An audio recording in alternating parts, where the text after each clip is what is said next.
ఒకసారి బిట్స్ బిలానికి పోయినా all India లెవెల్లో ఇన్స్టిట్యూషన్స్ పోతే మెజారిటీ తెలుగు వారే ఉండడం మనకు గర్వకారణం. ఈరోజు మళ్ళీ నేను ఆలోచించేది భారతదేశానికి ఉజ్వల భవిష్యత్తు ఉంటుంది. ఈ దేశంలో ఉండే యువత కూడా బ్రహ్మాండంగా పనిచేసే అవకాశం వస్తుంది. ఈరోజు ఆల్ ఇండియా లెవెల్లో ప్రపంచం మొత్తం మీరు ఒకసారి చూస్తే మైక్రోసాఫ్ట్ CEO కూడా ఒక తెలుగువాడు కావడం, నాదేళ్ల సత్య కావడం మనందరికీ గర్వకారణం.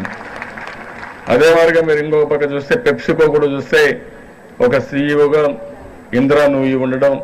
ఈరోజు ప్రపంచంలో చాలా కార్పొరేషన్స్ ఉన్నాయి, చాలా కంపెనీస్ ఉన్నాయి, చాలా మంది CEOలుగా సీనియర్ ఆఫీసర్లుగా ఇండియన్స్ పనిచేసే పరిస్థితికి వచ్చారు. ఇవన్నీ కూడా మనం చూసినప్పుడు ఇంకా బోర్డుని అవకాశాలు ఉన్నాయి. దీన్ని బాగా ముందు తీసుకుపోవాలంటే ఎడ్యుకేషన్కు బాగా ప్రాధాన్యత ఇవ్వాల్సిన అవసరం ఉంది. ఇక్కడ ఈ ఇన్స్టిట్యూట్ అయితే చాలా బాగా చేస్తున్నారు. నేను ఒకటే మాట చెప్పాను రామారావు గారికి, మీకు ఇంకొక స్కూల్కి ఏదైతే ల్యాండ్ లేదంటున్నారో తప్పకుండా నాకుండే ఇన్ఫ్లుయెన్స్ కూడా ఉపయోగిస్తాను, కేంద్ర ప్రభుత్వంతో మాట్లాడతాను.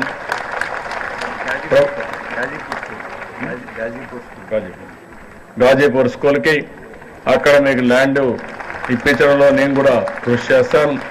ఆ ల్యాండ్ కూడా చాలా అవసరం. ఇది నాన్ ప్రాఫిటబుల్ ఆర్గనైజేషన్. రెండోది ఒక అసోసియేషన్ పెట్టుకున్న ఆర్గనైజేషన్. ఆటోమేటిక్గా మీరు ఒక సేవాభావంతో పనిచేస్తున్నారు, సర్వీస్తో పనిచేస్తున్నారు. గవర్నమెంట్ చేయలేని పని ఒక బెస్ట్ క్వాలిటీ మీరు ఎడ్యుకేషన్లో ఇస్తున్నారు. కాబట్టి ఇలాంటి ఆర్గనైజేషన్ బాగా ప్రోత్సహించాల్సిన అవసరం ఉంది. తప్పకుండా నేను టేకప్ చేస్తాను. అదే కాదు రామారావు గారు చెప్పా, అవసరమైతే మీరు ఇలాంటి మంచి కార్యక్రమాలు చేయడానికి, ఇంకా ఆంధ్రప్రదేశ్ రాష్ట్రానికి కష్టాలున్నా, ఆర్థిక ఇబ్బందులున్నా మిమ్మల్ని పూర్తిగా అండగా ఉంటా, అన్ని విధాలా సహకరిస్తా. మీరు ఇంకా బాగా ఆర్గనైజ్ చేయండి. ఇంకొక విధంగా కూడా ఆలోచిస్తే చాలా సంతోషం.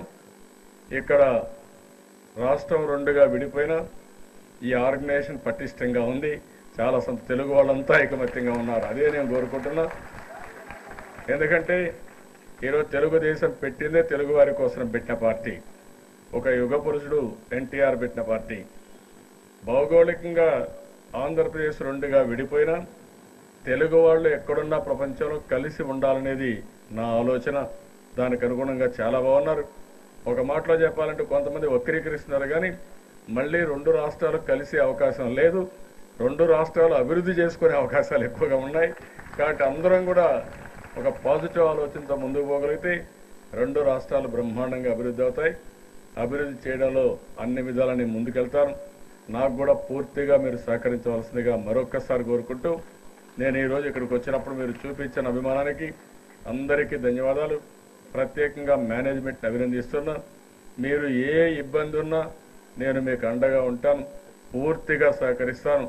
అవసరమైతే మీకు ఫైనాన్షియల్ సమస్య ఉన్నా సరే పూర్తిగా సహకరించి, అంటే మిస్మేనేజ్మెంట్ చేయమని కాదు, లాసులు అయితే సొమ్మని కాదు, మంచి పనులు చేయడానికి మీరు మంచి పనులు చేయండి, ఇంకా మెరుగైన సేవలు అందించండి. దానికి పూర్తిగా నేను అండగా ఉంటాను ప్రభుత్వం తరఫున మరొక్కసారి హామీ ఇస్తూ అందరికీ నమస్కారాలు, ధన్యవాదాలు.